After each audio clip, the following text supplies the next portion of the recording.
Tiff! Tiff! I said I'm sorry. I know.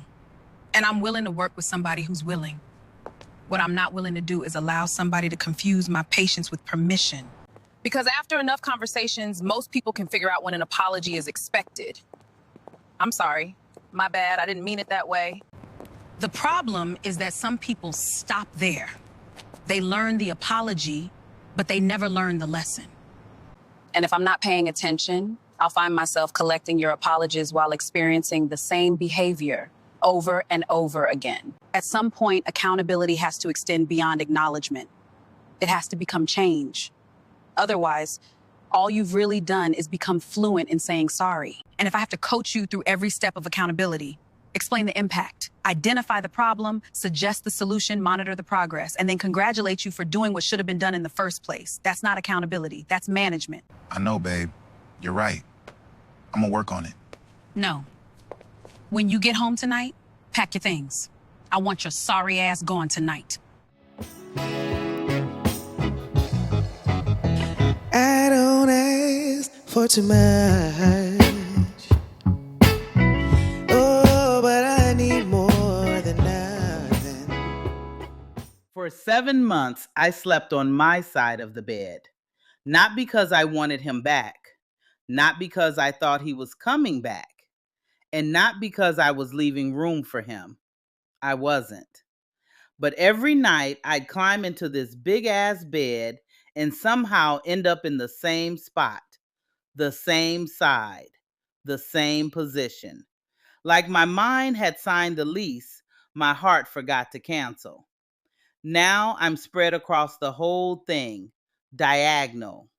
Head over here, foot over there, taking up every inch of space I pay for, every inch of space I earned.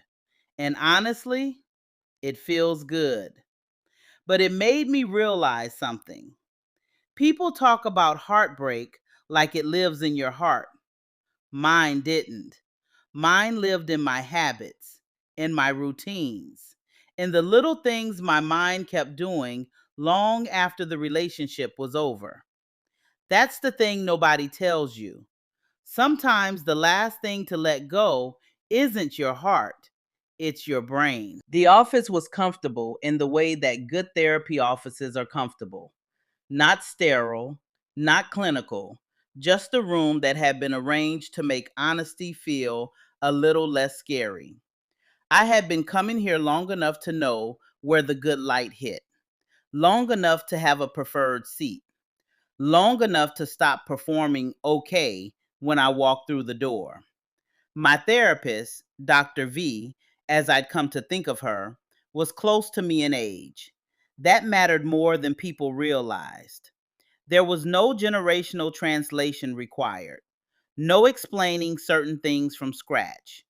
Just two Black women in a room, one of them paid to ask the right questions, the other one trying to find her way back to herself. Dr. V had a style that suited me perfectly. She didn't pull, she didn't push. She let you talk until you found your own edges.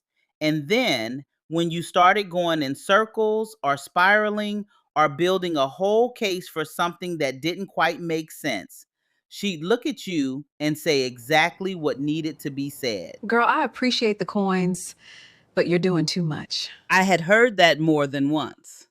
Today I was trying to explain something, which was harder than it should have been, because explaining it required explaining something I didn't fully have language for yet. The way a person can occupy space in your mind that you never gave them permission to occupy. The way you find yourself thinking about someone at odd moments, not in a romantic way exactly, or not only in a romantic way, but just thinking, trying to figure it out, trying to figure out what the whole thing even was. I don't even know why I keep thinking about this man. I was doing the thing where I talked to my hands, looking down at them like they might have answers. Like, I have things to do. I have a whole life. And I'm sitting here trying to decode somebody who hasn't given me anything to decode. What does decoding him look like? Just trying to understand what he is, what we are, if we're anything. And what do you think you are? That's the thing. I don't know. And it shouldn't even matter this much. Like, why does it matter this much? Dr. V was quiet for a moment, in the way she was quiet when she was letting something breathe. Tell me about your week, not about him. Your week. I opened my mouth, closed it, and realized I didn't have much to say. Not because nothing had happened. Things had happened. But I've been so focused on parsing every interaction with him, so occupied with the low hum of him in the background of everything, that the rest of my week had just passed without me really being present for it. I said something like that out loud. Not that clearly, but something in that direction. Dr. V listened. And then, Can I say something? That's literally what I'm paying you for. Maybe he's just a distraction. From what? From what you're not talking about today. the room got quiet. I looked at her. She looked back, not pushing, not pulling, just leaving it there, right in the middle of the room between us. A question that wasn't really a question. I didn't answer it, not that day. I picked up my bag, said my goodbyes, walked out into the Austin afternoon with the sun hitting my face and her words already settling somewhere deep and quiet inside me. Maybe he's just a distraction from what you're not talking about today. I got in my car, sat there for a moment, and then I texted my friend. I used to mind my business. I want that on the record. I was doing exactly what I was supposed to be doing: working, going to church, going home, repeat. I had my chamomile tea. I had my routine. I had a whole system going that was keeping me upright and functioning and not thinking too hard about the things I wasn't ready to think about. And then my friend called. You need to come outside. I go outside. Tiffany, I went to the grocery store on Saturday. Look, I'm not talking about the grocery store. I'm talking about living. You remember living? Going somewhere that isn't work or church or your couch? One night. Just one. One night. One night. And just like that, I was outside. The lounge was loud in a way I wasn't used to, but it didn't feel overwhelming. It just felt alive. Permission to take up space. Permission to laugh too loudly and not explain why. I had on a dress I had been trying to get into for a while. It was snug, but I was in it and I was going out. That felt like something. I wasn't looking for anything. I was clear about that before I even walked through the door. I was just there, present, letting the music settle into my shoulders, watching people the way I always watched people, carefully, from a comfortable distance, with the kind of attention most people never notice being paid to them. I was doing fine, and then he walked over. He was not subtle about it. He moved through the crowd with the energy of a man who had decided he was going to say something before he figured out what that something was. Loud before he even opened his mouth. His eyes found my neckline before they found my face. I noticed. I always notice. I just don't always react. Damn. I'm sorry. Damn. Okay. Nah, for real though. What's your name? Why? Because I want to know it. You didn't want to know my name first? You're right. My bad. I looked at him for a moment. This loud, obnoxious, attention-seeking man with his grin and his bad opening line, and decided he was harmless enough. I told him my name. He smiled like he'd won something. He hadn't, but I let him think so for the rest of the night because the night was young and I was finally outside. And sometimes that's enough. I took a picture before I left, not of him really, of the night, of myself in it.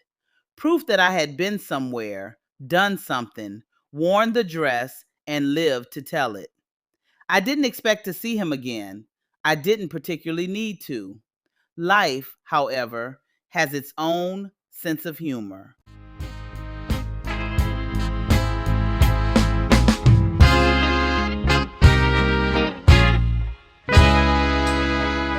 How can I get through to you? Oh, tell me. Can I get through to you? The second time I encountered him, I didn't recognize his old skee ball head ass at all.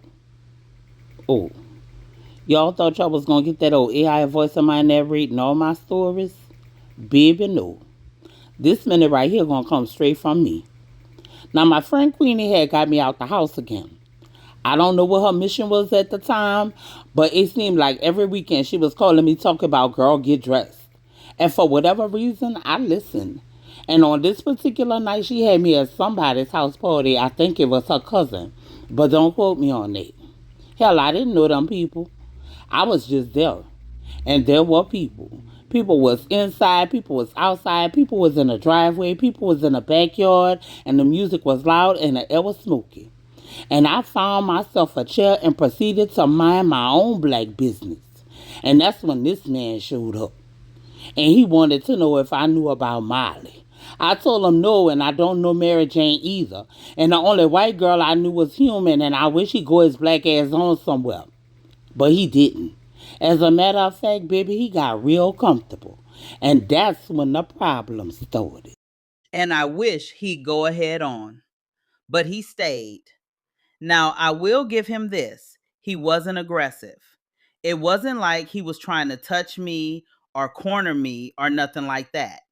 He was just talking too damn much and being way too damn specific. Ooh, them titties. What he found attractive about me. Girl, I could take you and... About what he wanted to do if I would let him. Now, see, that's the kind of conversation that belongs somewhere private, between two people that agreed to be having it, not out here under this porch light with half the neighborhood walking around. So I sat there with my drink, listening, trying to be polite, trying to be grown, trying not to laugh, trying not to leave, mostly trying to figure out my exit strategy. I think you're so sexy, like, I don't know to explain it. You just got something about you. Are you being for real? You know what I'm saying?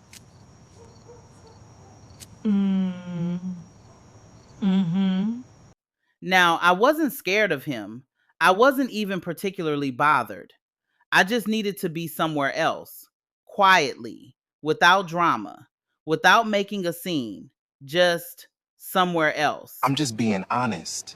I just say what I feel. I could tell. Yeah. I have to go. I hear my friend calling me. You got a man? He's around here somewhere. Well, I've been watching you all night. I don't think you got a man. It was nice meeting you. Good night. Wait, can I get your number? I got a man. What your man got to do with me? Baby, I was so glad when I heard Queenie's voice. And she wasn't walking up all serious and dramatic either. No, she had that look on her face, that messy look, that nosy look, that girl come here, I got tea look. Girl, come here. I got some tea. Baby, I was happy to walk away. Left old boy mid-sentence without 1 ounce of hesitation. Didn't excuse myself, didn't apologize, didn't look back. I just got up and went. Now, Queen dragged me over toward the yard where a little group of people was standing, and my eyes started doing what they always do. Looking, reading, cataloging, assessing. And that's when they landed on a man sitting slightly off to himself, quiet, watching, not performing, not trying to be the loudest person in the yard, just sitting there sipping his drink. Girl, guess who here? Who? Him. Who's him? You don't remember him? Now I looked. I really looked. And he was looking back at me like he knew exactly who I was. No smile, no wave, no nothing. Just sitting there waiting to see if I was going to figure it out. No. Girl, I don't know who that man is. So Queen pulled out her phone and showed me a picture. And when I looked at it, baby, there he was. The loud man from the lounge, the bad opening line, the titties comment, the whole situation. Then I looked back across the yard at the man sitting there minding his business, and something clicked. Now, was it attraction? Not exactly. It was something else, something a little more strategic. Because over there on one side was Mr. Conversation that wouldn't end, talking my ear off. And over here was a fine man who already knew me. Well, knew of me. Close enough. And right then I realized I had the solution to my problem. So I smiled. Because that man was about to do me a favor. He just didn't know it yet. Hey, Hey, you remember me? yeah, You here with anybody? nah, Anybody out here claiming you? no. Good, because I need a favor. Is that right? Yeah, and technically you owe me one. How you figure that? You know, when we first met, you were a little forward. Was I? Mm-hmm. Real forward. My bad. No, I think it's my turn. Your turn to do what? Take the lead. Is it okay if I stay right here on your lap? Yeah, I'm not too heavy, am I? nah. I got you. Baby, that chair had to be made of steel because my whole self was up there on his lap. I ran my hand across that bald head and told him plainly that the man across the yard needed to leave me the hell alone, and this man was going to help me make that happen. I didn't have to ask for anything else. Them hands found their way around me all on their own, and just like that, a conversation began. What's your name? Raymond. Where was he from? Local, born and raised. What did he do for a living? He answered without missing a beat, and I sat there genuinely curious about one thing. Why was an attractive, local, middle-aged black man single? Not judging. God knows I understand choosing singleness. I just wanted to know what his crazy was. He told me he had been in a relationship and that the woman he loved was no longer with us. Vulnerability. Lord, that does something to me every single time. I kissed his cheek because that was unfortunate. But we sat there. We talked. He did what he needed to do, helped me move out of one situation and into another. Truthfully, he just followed my lead. That's what we were from the beginning. And I did it all without spilling my drink. That counted for something. We exchanged numbers that night because I wanted to know more. And God in heaven knows, in the years that followed getting to know him, I learned more than I ever signed up for.